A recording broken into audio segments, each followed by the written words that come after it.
अंबरनाथमध्ये बांधकाम व्यावसायिक विश्वनाथ पनवेलकर यांच्या घरावर गोळीबार करणारा आरोपी निष्पन्न झाल्याची माहिती पोलीस सूत्रांनी दिली आहे। जितेंद्र पवार असं त्याचं नाव असून त्याच्यावर 2023 साली MPDA कायद्याअंतर्गत 1 वर्षासाठी येरवडा जेलमध्ये स्थानबद्धतेची कारवाई करण्यात आली होती।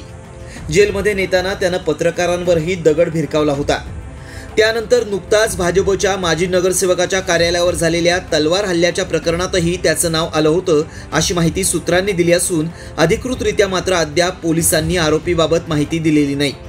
दरम्यान गोळीबाराच्या घटनेनंतर DCP सचिन गोरे घटनास्थळी दाखल झाले असून आरोपीच्या शोधासाठी पोलिसांची 4 पथकं रवाना करण्यात आली आहेत। तर क्राईम ब्रांचकडूनही आरोपीचा समांतर शोध सुरू असल्याची माहिती DCP सचिन गोरे यांनी दिली आहे।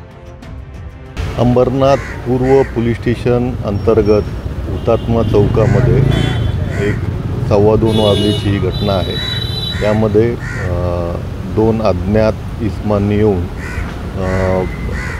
जे इथले सीताई बिल्डिंग आहे त्यामध्ये श्री पनवेलकर यांचं ऑफिस आहे, त्या ऑफिसच्या दिशेने 2 गोळ्या त्यांनी झाडलेल्या आहेत आणि ते पसार झालेले आहेत।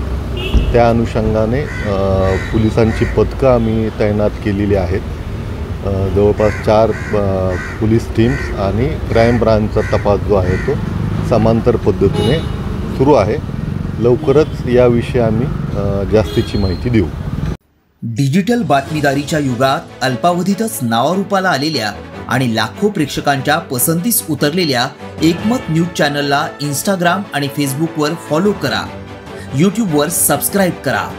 एकमत न्यूजशी संपर्क साधण्यासाठी 6384040404 या क्रमांकावर कॉल करा।